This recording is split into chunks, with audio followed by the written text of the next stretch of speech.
राधे राधे।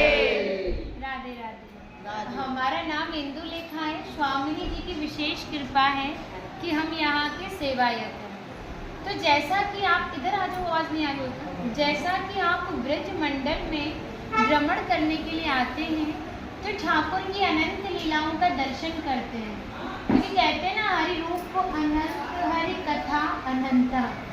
इसी प्रकार अनेक लीलाओं का वर्णन भांडीर वन में है, लेकिन जो सबसे मेन प्रथम लीला है वो लाडली जी के विवाह की है, जिसके लिए श्री राम भांडीर वन विख्यात हुआ।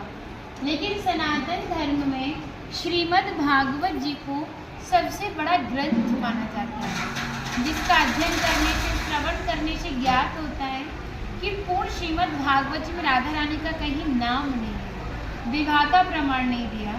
लेकिन अभी आपने भांडीर वट का दर्शन किया, उसका प्रमाण श्रीमद् भागवत जी में है। एक श्लोक आता है कि ब्राह्मणतो बाहि मानस्य चार यंत्रस्य बोधनम भांडीरकम नाम वटम जम्बो कृष्णा पूर्वम। कृष्ण कालीन में भांडीर वट इतना विशाल था कि वृंदावन तक शाखाएं थी। तो पिछले टाइम में पुल नाम नहीं होते थे, ठाकुर जी शाखाओं में चढ़ के यमुना महारानी को पार करते थे।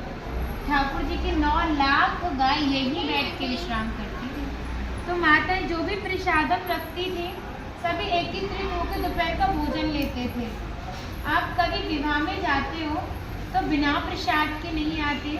आप तो लाडली जी के विवाह स्थल आए हो, तो बिना प्रसाद के कैसे जा सकते। यहाँ पे ठाकुर जी ने ब्रजवासियों के घरों में जाके पका हुआ भोजन भिक्षा स्वरूप अंजलि में मांग के पाया, जिसका नाम दिया मधुकरी।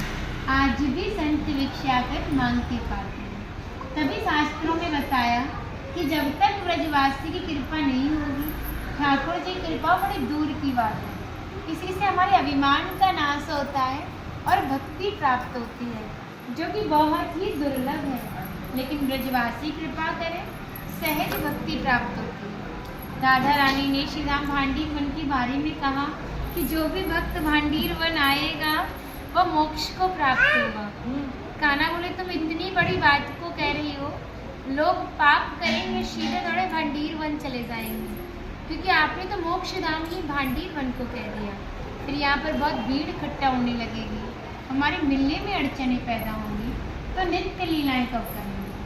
श्री जी ने उसी क्षण भांडीर वन को गुप्त वृंदावन कह के संबोधित किया और कहा, जाने इस स्थान पर हर कोई भक्त नहीं आएगा, वही भक्त आएगा जिसके ऊपर मेरी विशेष कृपा होगी, भक्ति भाव सच्चा होगा, भक्त विवाह में उपस्थित होगा। यानी जब राधा रानी का विवाह हुआ था तो अनेकों जीव विवाह में उपस्थित था, पर मनुष्य रूप किसी का नहीं। तो भक्त अपने आप को कीड़े मकोड़े, घास फूस, पतझड़, पक्षी इत्यादि मानते हैं। जो भक्त लाडली जी के विवाह में उपस्थित थे, उन भक्त की पहचान है कि वो कई बार वृंदावन आते हैं। जब जाके गुप्त वृंदावन आते हैं, डायरेक्ट नहीं आएंगे, माध्यम जरूर रहेगा।